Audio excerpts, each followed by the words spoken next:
பாட்டி சொன்னதுதான் பூசாரியும் சொல்லிட்டு போறாருல்லக்கா. அதனால ஒவ்வொரு விளக்கேத்தும் போதும் நம்ம மனசுல இருக்கிற ஆசை கோரிக்கை எல்லாம் ஆத்தா கிட்ட வேண்டிப்போம். ஆத்தா கண்டிப்பா நிறைவேத்தி வைப்பா. நம்ம தாத்தா சாமி கட்டி ஆடி வேட்டைக்கு போனதை நம்ம பார்த்ததில்ல. ஆனா நம்ம அப்பா சாமி கட்டி ஆடும் போதுதான் நம்ம பார்க்க போறோம். அதுவே நமக்கு சந்தோஷம் தானே.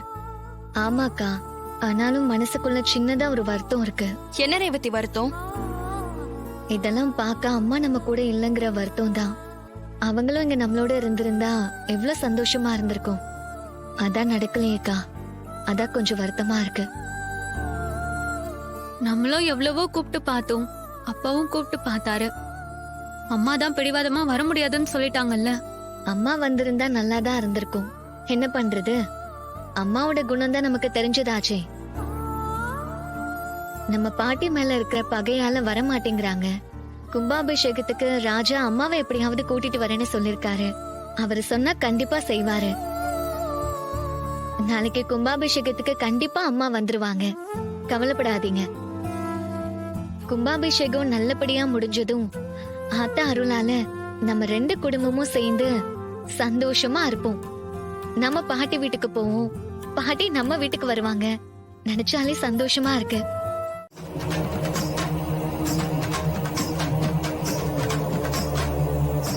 பூசாரி, 4 திசையில இருந்து எல்லாரும் வந்துட்டாங்க. சாமி வேட்டை கிளம்பி வளம் வர வேண்டியதுதான். கொஞ்சம் பொறுங்க, சாமி வேட்டை கிளம்பிடும்.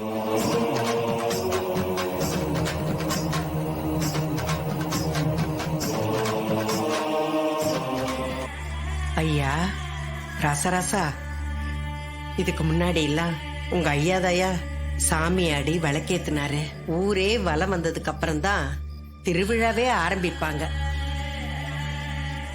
நீ சாமி ஆடி விளக்கேத்த போய் ஊரையே வலம் வந்ததுக்கு அப்புறம் தான் உன் அருள் வாக்குல கும்பாபிஷேகம் நல்லபடியா நடக்கும்னு சொல்லணும்யா. எனக்கு எவ்வளவு சந்தோஷமா இருக்கு தெரியுமா?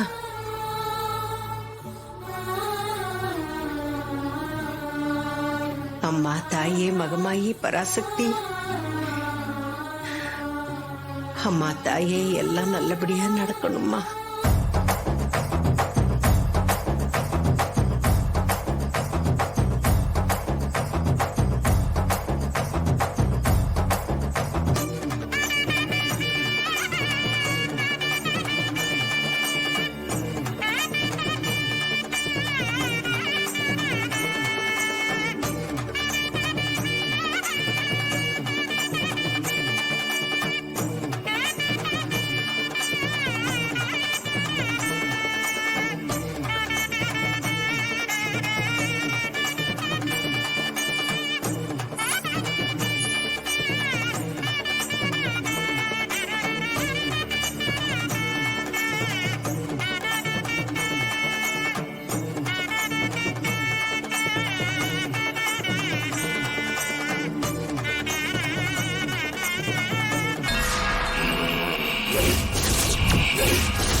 அம்மா தாயே, என் பிள்ளை முறையா சாமி அடி விளக்கு போடுறான். அவன் நல்லபடியா ஊரை வரணும்மா.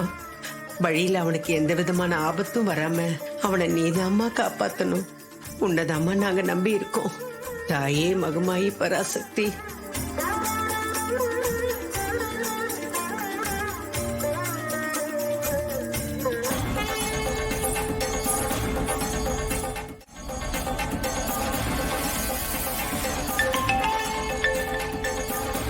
சொல்லுங்க சார்.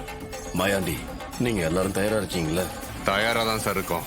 யார கோயிலை விட்டு கிளம்பிருச்சு, அதை சொல்லதான் போன் பண்ணி கூப்பிட்டேன். நாங்க குறி வச்சு தாக்க தயாரா தான் இருக்கோம். வரட்டும், இன்னைக்கு 2ல் 1 பாத்துறோம்.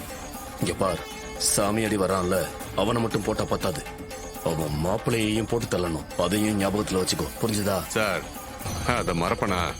முதல்ல மாமனார் கதையை முடிச்சிட்டு அதுக்கப்புறம் மருமகன் கதையை முடிக்கிறேன். சரி, எல்லாத்தையும் ஜாக்கிரதையா பண்ணு, மாட்டிக்காத. சார், பயப்படாதீங்க சார். மாயாண்டி மாட்டிக்கிட்டு தான் சரித்திரமே இல்ல. இன்னும் கொஞ்ச நேரத்துல அவங்க 2 பேரும் உயிரோடு இல்லைங்கிற தகவல் உங்களை வந்து சேரும். வச்சிருவா. சரி. என்ன மவனே, என்ன சொல்றான் அந்த மாயாண்டி? சித்தப்பா, 2 பேர் கதையையும் முடிச்சுட்டு போன் பண்றேன்னா. கண்டிப்பா அவன் 2 பேரையும் போட்டு தள்ளிடுவான். இன்னையோட நம்ம எதிரிங்க தொலைஞ்சானுங்க.